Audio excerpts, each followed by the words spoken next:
भला हुआ मेरी माला टूट गई, मैं राम भजन से छूटी। भला हुआ मेरी माला टूट गई, मैं राम भजन से छूटी। मेरे सिर से टली बला, भला हुआ मेरी माला टूट गई, मैं राम भजन से छूटी। मैं राम भजन से छूटी। नमस्कार मेरे प्यारे भाइयों, मेरे परमात्मा के प्यारे जीव हंसों।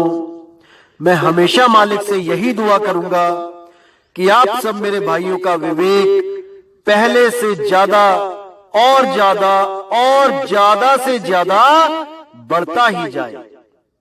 बस मेरे दिल की यही अरदास है कि ऐसी कोई चीज ना रहे जो आपको समझ ना आए। हर चीज आपको बिल्कुल क्रिस्टल क्लियर होती जाए।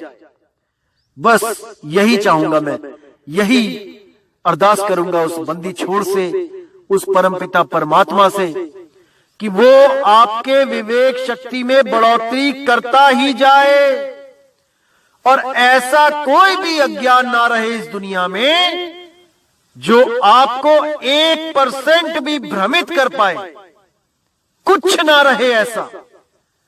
आपका ये भाई आपकी पूरी मदद करने के लिए तैयार है। बस आप निष्पक्ष भाव से इस सत्संग को सुनते रहिए और उस पर विचार करते रहिए। विवेक लगाइए कि जो मैंने बात कही है वो सत्य है या असत्य है। जवाब मेरे भाई आपके अंदर से ही आएगा। उस परमात्मा का जवाब आपके अंदर से आएगा। बस उसको पहचानने की कोशिश करो। साहिब बंदगी। और दोस्तों, आपको बताना चाहूंगा कि काफी दिनों से कुछ लिंक व्हाट्सएप पे शेयर किए जा रहे हैं जिसमें कुछ गुरुओं की फोटो लगाई गई है और कुछ भड़काऊ से शब्दों से टाइटल दिया गया है। दोस्तों, ऐसे किसी भी चैनल से हमारा कोई लेना देना नहीं है। आप उनको बिल्कुल ना देखें, बिल्कुल भी ना देखें, क्योंकि वो सत्संग हमारे ही अपलोड कर रहा है और गलत फोटो लगा लगा के दुनिया को भ्रमित कर रहा है। बिल्कुल भी उनका चैनल ना तो सब्सक्राइब करें और जिन्होंने किया है वो अनसब्सक्राइब कर दें। बिना मेरी परमिशन के जो सत्संग अपलोड किए जा रहे हैं ये बिल्कुल गलत बात है। आप ये सब बंद करें। और कोई भी मेरा भाई अगर अपने चैनल पे कोई सत्संग मेरा चलाना चाहता है तो पहले परमिशन लो। प्रचार में योगदान करना है तो बिल्कुल सही तरीके से करो। किसी भी गुरु की फोटो नहीं लगानी है। सब गुरु मेरे बड़े अपनी अपनी ठौर, शब्द विवेकी पारखी सो माथे का मोर। हमने हर गुरु की इज्जत करनी है। हमें किसी भी गुरु से हमारा वैर नहीं है भाई। हर गुरु अपनी अपनी सीमा में अपने अपने शिष्यों को ज्ञान दे रहा है। जहां तक उसकी पहुंच है वो अपने अपने शिष्यों को पहुंचा रहा है। क्या दिक्कत है इसमें? इसलिए मेरे भाई ये जो गलत काम है इसको बंद करो और अगर करना ही है तो सही से करो। जैसे मैं किसी की फोटो नहीं लगाता हूं, आप भी मत लगाएं। साहिब भाई। तो दोस्तों, आज जो हम वाणी लेने जा रहे हैं वो सतगुरु बंदी छोड़ कबीर साहिब जी की बहुत ही प्यारी वाणी है। बहुत बहुत ज्यादा प्यारी वाणी है और बहुत विवेकशील वाणी है।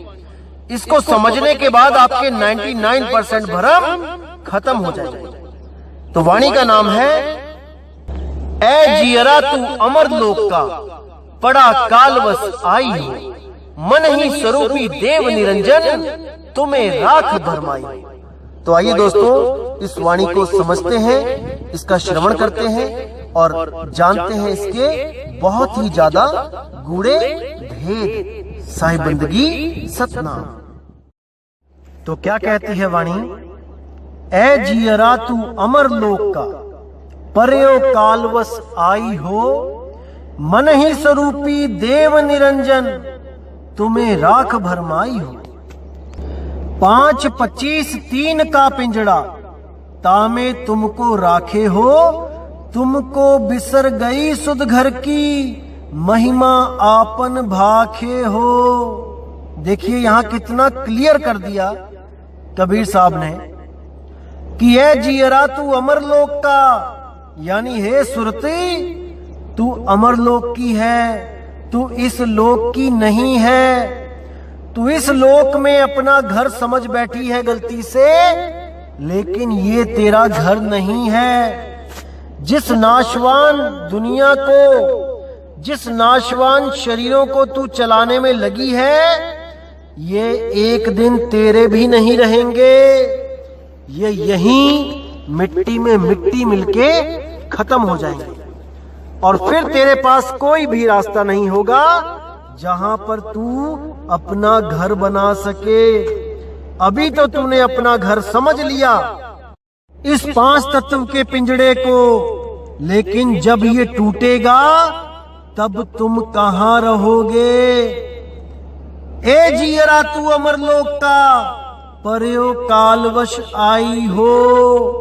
तू इस काल की दुनिया में, इस मन की दुनिया में आ गया है भाई।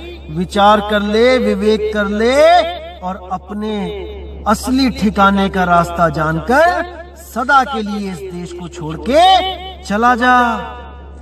चला जा इससे पहले कि वो काल तेरे इस शरीर को नष्ट कर दे, वो समय इस तेरे शरीर को नष्ट कर दे। उस समय के आने से पहले पहले तू चेत जा, तू निकल जा अपने घर के रास्ते, नहीं तो अंत समय केवल पछतावा ही हाथ लगेगा और कुछ नहीं। इसीलिए बोला मन ही स्वरूपी देव निरंजन। ये मन स्वरूप का ही देव निरंजन है।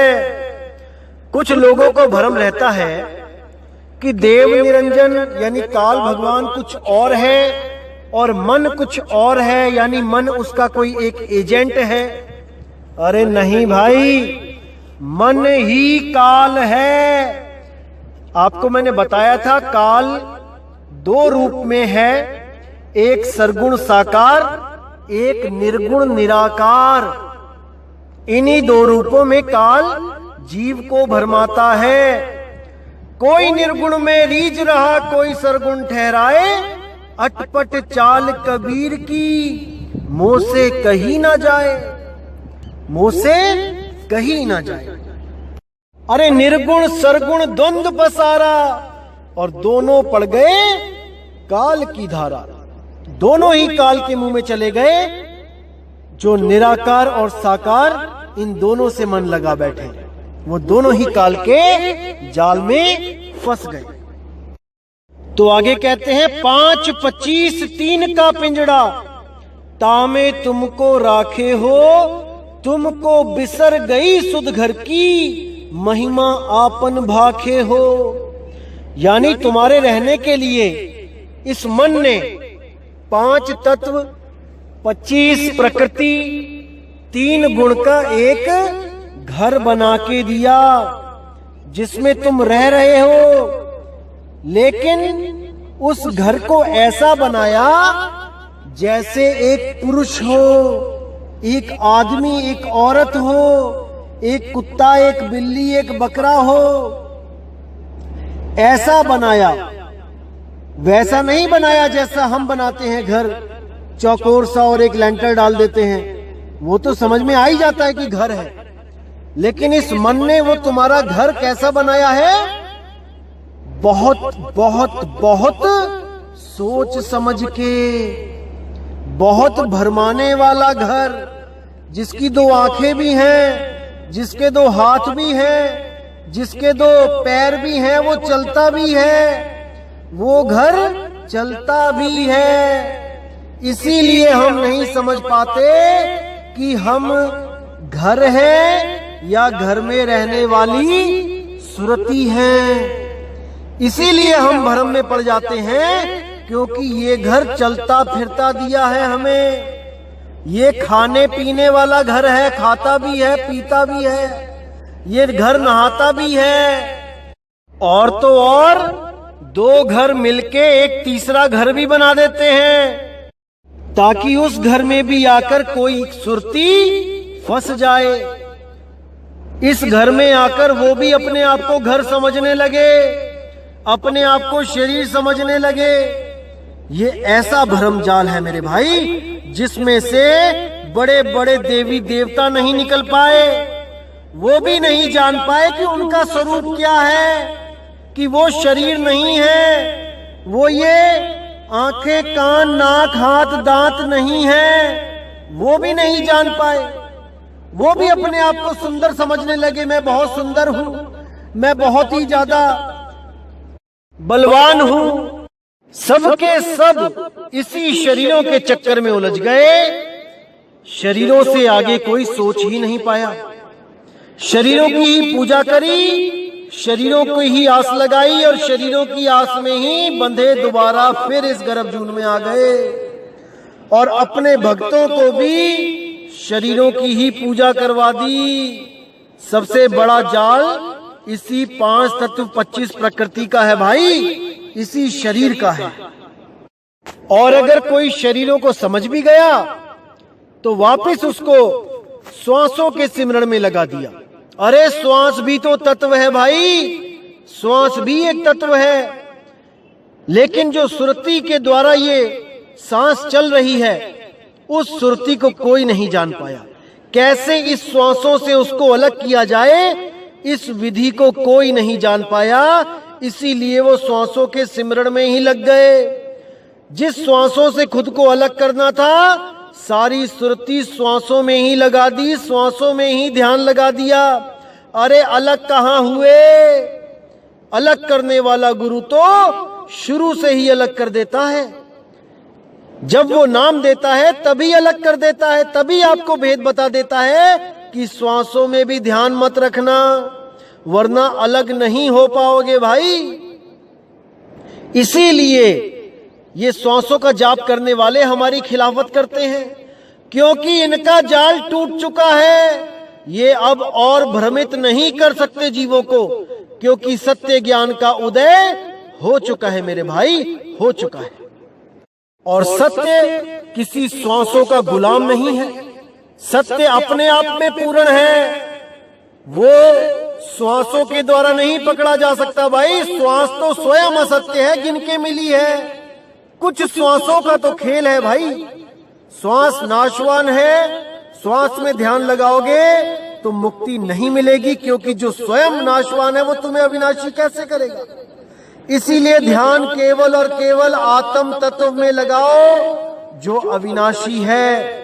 जैसे ही आत्म तत्व तक पहुंचोगे तुम्हें परमात्मा का साक्षात्कार होगा। जब तक ना चीनोगे आत्म, तब तक ना मिली है परमात्मा।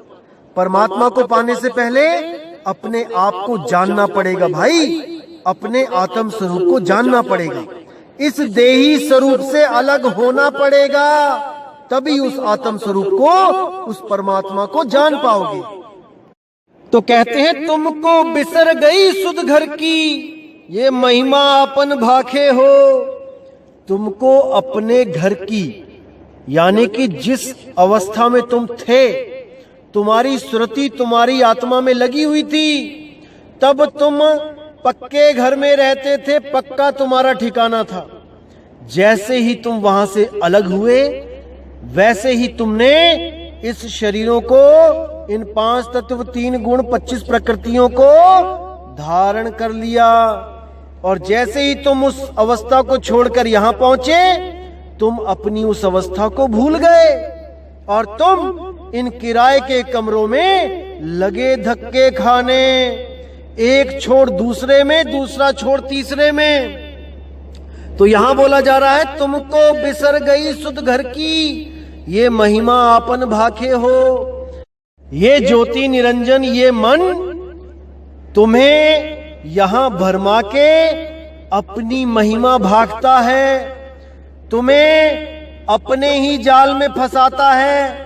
अलग अलग अवतार धारण करके, अलग अलग गुरुओं का शरीर धारण करके तुम्हें शरीरों का ही ज्ञान देता है, तुम्हें गुरु रूप में फंसाता है और सब जीवों को इस आस में लगवा देता है कि अंत समय में तुम्हारा गुरु ही तुम्हें लेने आएगा, तुम्हारे गुरु का रूप धारण करके ही परमात्मा आएगा।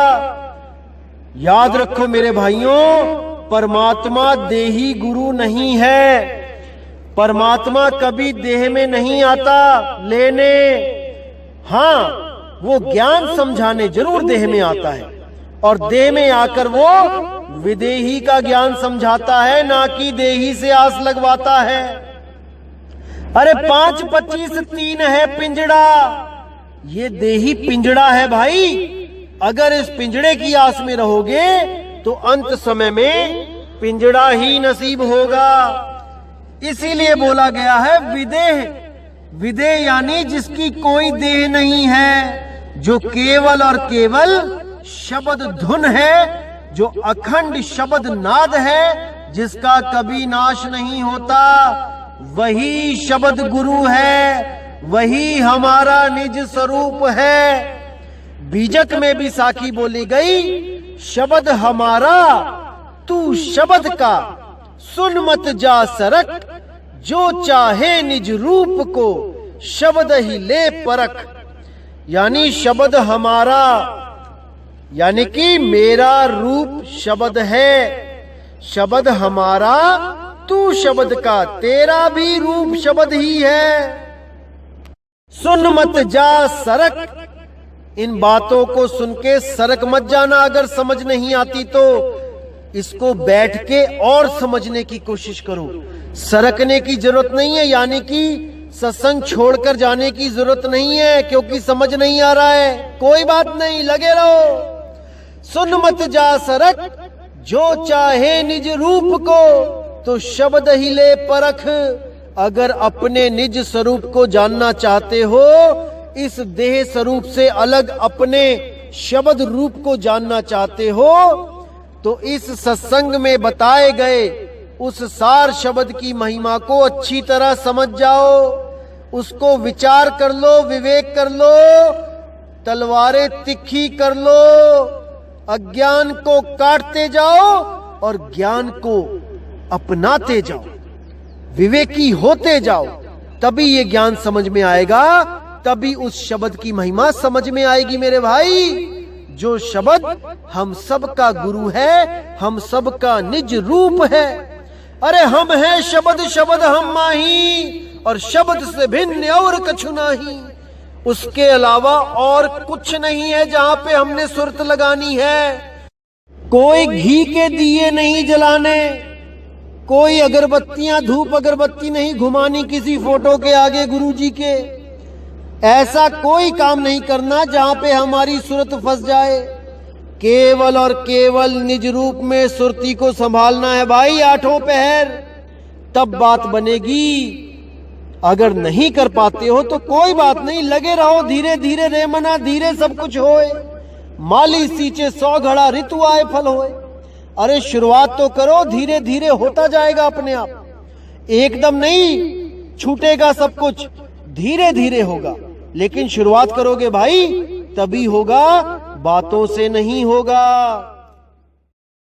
अब कहते हैं निराकार निर्गुण है माया, तुमको नाच नचावे हो, चरम दृष्टि का कुल्फा देके 84 भरमावे हो। 4 वेद जाकी है श्वासा, ब्रह्मा स्तुति गाई हो, सो कति ब्रह्मा जगत भुलाई, ते ही मार्ग सब जाई हो। अब कितना साफ कर दिया यहाँ पे कि निराकार निर्गुण है माया, कि जो भी गुरु आपको निराकार परमात्मा से, निर्गुण परमात्मा से जोड़ता है, वो आपको माया से ही जोड़ रहा है। जो भी ये कह रहा है कि परमात्मा साकार नहीं निराकार है, वो असल में माया द्वारा भ्रमित कर दिया गया है। वो खुद भी नहीं जान पा रहा है और वो आपको भी गलत दिशा में लेके जा रहा है। इसीलिए बोला गया है, निर्गुण सरगुण दोनों से न्यारा, जानेगा कोई जाननहारा। तो यहां पे साफ क्लियर कर दिया कि निराकार निर्गुण है माया, तुमको नाच नचावे हो। यही जो दो हाथों के बीच में जो निराकार तत्व दिखाई देता है, यही निराकार माया है, यही काल है, यही आकाश रूप है जो सब ब्रह्मांड में व्याप्त है। इसी के द्वारा बाकी तत्व पैदा होते हैं और इसी में लय हो जाते हैं। यही है वो ज्योति निरंजन का स्वरूप, विराट स्वरूप। इसी से बचना है भाई, तभी बात बनेगी। आगे कहते हैं, चरम दृष्टि का कुल्फा दे के 84 भरमावे हो।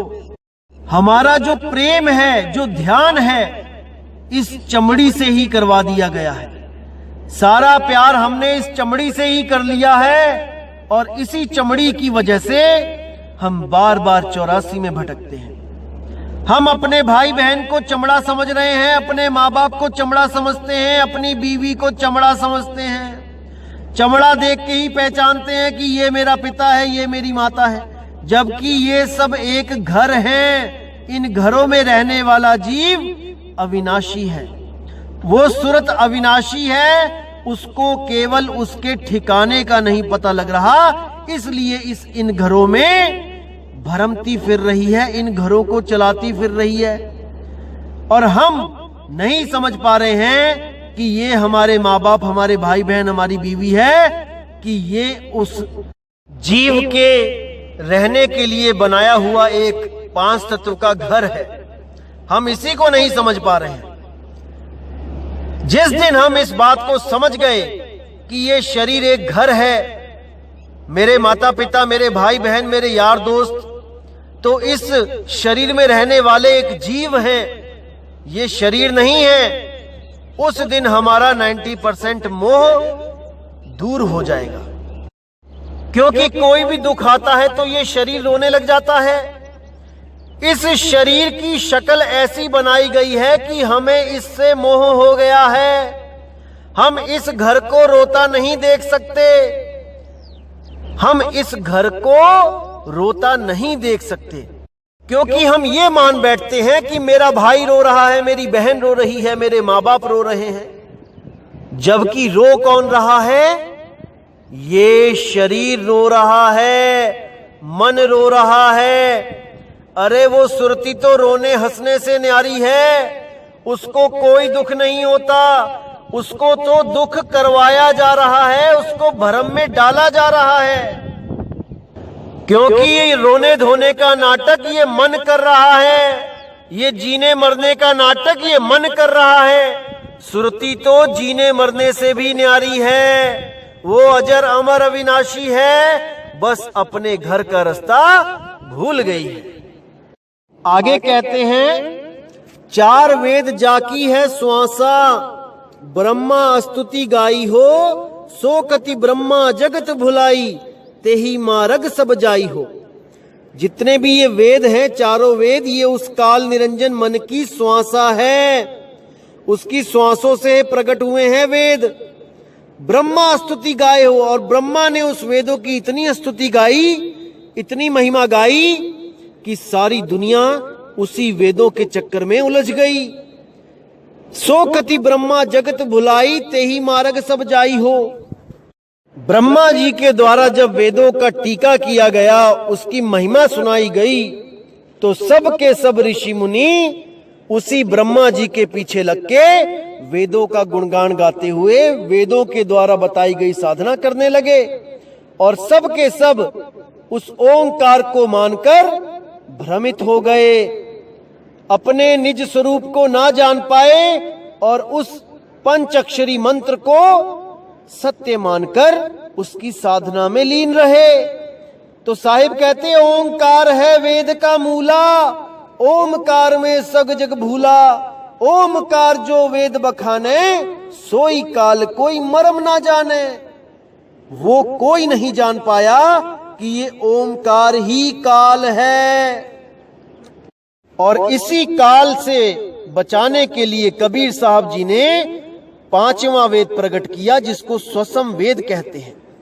स्वसम वेद का मतलब है कबीर वाणी, ना कि कोई अपने अलग से ग्रंथ बना के बैठ जाए, कबीर वाणी में से दोहे निकाल निकाल कर मनमुखी अर्थ करके बना के बैठ जाएं कि ये भी स्वसम वेद है। अरे नहीं भाई, कबीर वाणी ही स्वसम वेद है और कोई ग्रंथ नहीं, जिसको सूक्ष्म वेद भी कहा गया है और सूक्ष्म भेद भी बोला गया है।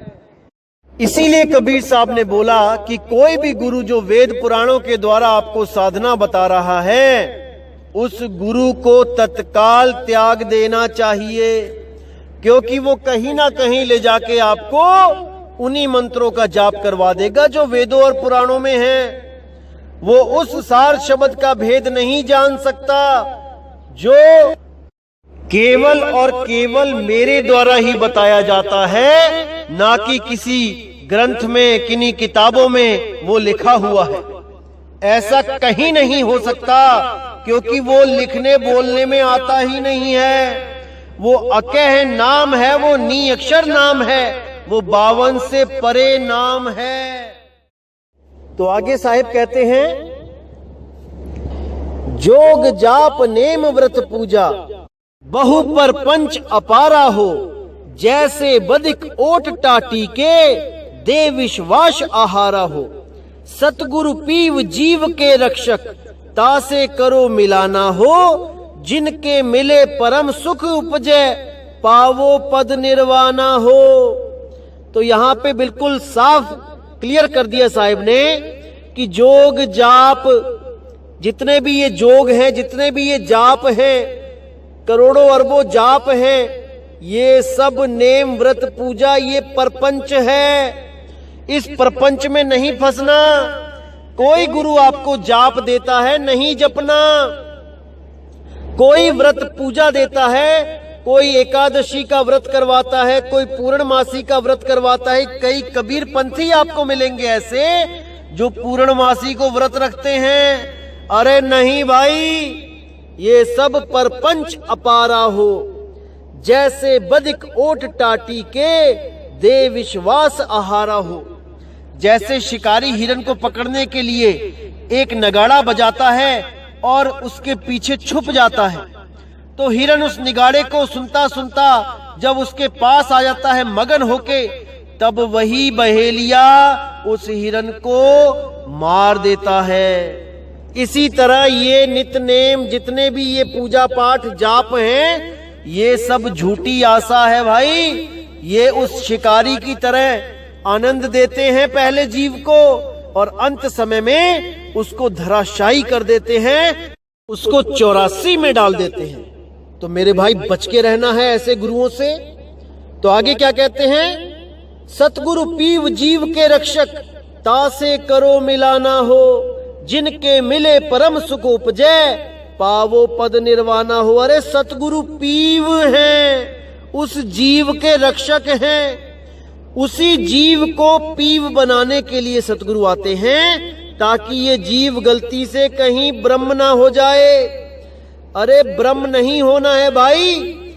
सोहंग का जाप करोगे तो एक दिन ब्रह्म हो जाओगे, फिर कुछ हाथ पल्ले नहीं रह जाएगा भाई, दोबारा जन्म मरण में आ जाओगे। सोहंग अवस्था को जानो, सोहम जो तू सोहम, पीव तू पीव हम। जब तक पीव अवस्था को प्राप्त नहीं करोगे, जब तक आप भरमते रहोगे। सतगुरु पीव जीव के रक्षक, तासे करो मिलाना हो। उस पीव से मिलान करो, उस शब्द गुरु से मिलान करो, ताकि वो आपको जीव अवस्था से उठा के पीव अवस्था में पहुंचा दे। फिर आप भी उतने समर्थ हो जाओगे जितना वो पीव है। फिर ये मन आपके आगे झुक जाएगा भाई, झुक जाएगा। और वो केवल और केवल सतनाम के द्वारा हो सकता है, अन्य किसी के नाम के द्वारा नहीं। सतनाम कोई काल और अक्षर पुरुष का नाम नहीं है भाई, समझ जाओ। सत्य नाम पाए जो वीरा, संग रहूं मैं दास कबीरा, क्योंकि वो मेरा ही नाम है। जैसे हम अगर किसी मंत्री को जानते हैं तो उसका नाम लेते हैं, जो हम नाम लेते हैं वैसा ही वही नाम का आदमी वो मंत्री है। उस नाम को सुन के हर आदमी उस मंत्री के बारे में सोचता है कि अरे ये उस मंत्री का नाम है, इस आदमी से पंगा नहीं लेना है, नहीं तो वो मंत्री आ जाएगा। इसी तरह सतनाम काल और अक्षर पुरुष का नाम नहीं है, वरना कबीर साहब को वहां आने की जरूरत नहीं है जहां पे सतनाम का जाप हो रहा है। जिसका जाप हो रहा है वो आके बचाए आपको, लेकिन नहीं, कबीर साहब कहते हैं सत्य नाम पाए जो वीरा, संग रहूं मैं दास कबीरा, क्योंकि मेरा ही नाम सत्य नाम है। जो मेरे नाम को जानता है मैं उसके अंग संग हूं। इसीलिए भाई सत्य नाम पे विचार फिर से कर लो, अभी समय है मेरे भाई, अभी समय है। तो आगे कहते हैं जिनके मिले परम सुख उपजे, पावो पद निर्वाणा हो। उस पद को प्राप्त कर लो जहां पे तुम्हें निर्वाण मुक्ति मिल जाएगी, उसके बाद आना जाना खत्म हो जाएगा मेरे भाई। अब साहिब कहते हैं जुगन जुगन हम आए चेतावा, कोई कोई हंस हमारा हो, कहे कबीर ताही पहुंचाऊं, सत्य पुरुष दरबारा हो। कि मैं तो युगों युगों से आके समझा रहा हूं इन जीवों को, लेकिन ये कहां समझ रहे हैं, ये कहां मेरी बात को मान रहे हैं, ये मेरी वाणियों को कहां उनका भेद समझ रहे हैं। ये तो वाणियों का अर्थ का अनर्थ करके अपने जन्म को बर्बाद कर रहे हैं। कभी श्वासों में उलझ जाते हैं, कभी किसी और तत्व में उलझ जाते हैं, कभी मेरी फोटो में उलझ जाते हैं, कभी मेरी मूर्तियों में उलझ जाते हैं, और कभी केवल और केवल मेरी वाणियों को ही पढ़ पढ़ के सोचने लग जाते हैं कि इससे मुक्ति हो जाएगी। अरे नहीं भाई, गुर बिन पढ़े जो वेद पुराना, सार न जाने रहे अज्ञाना।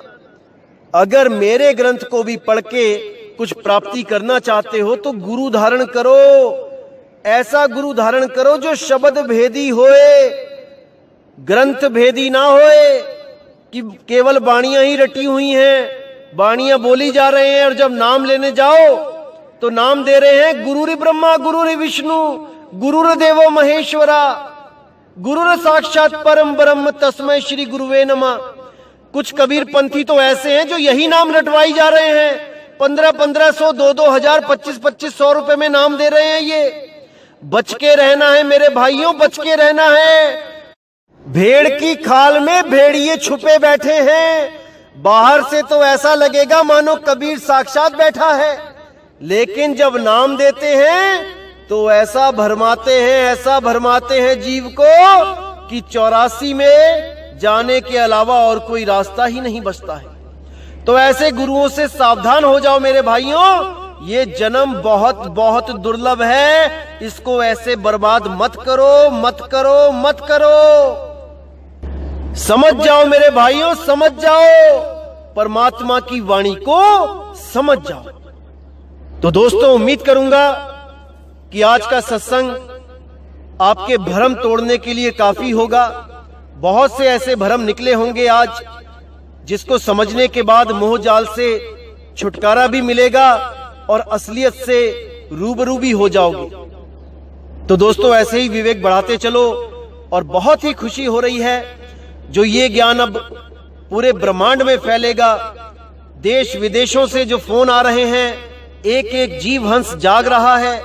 बहुत खुशी होती है दोस्तों, जब कोई भी एक नया जीव इस ज्ञान को समझ के सरेंडर करता है उस मालिक की वाणी के आगे।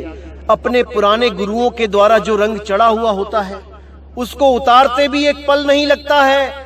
इतना विवेक दे देता है परमात्मा उस जीव की बुद्धि में कि उसको वही गुरु अधूरा लगने लगता है, जिसके लिए वो 20-20, 30-30 साल से उसको सतगुरु मान के बैठा था, उसके लिए सब कुछ कर सकता था।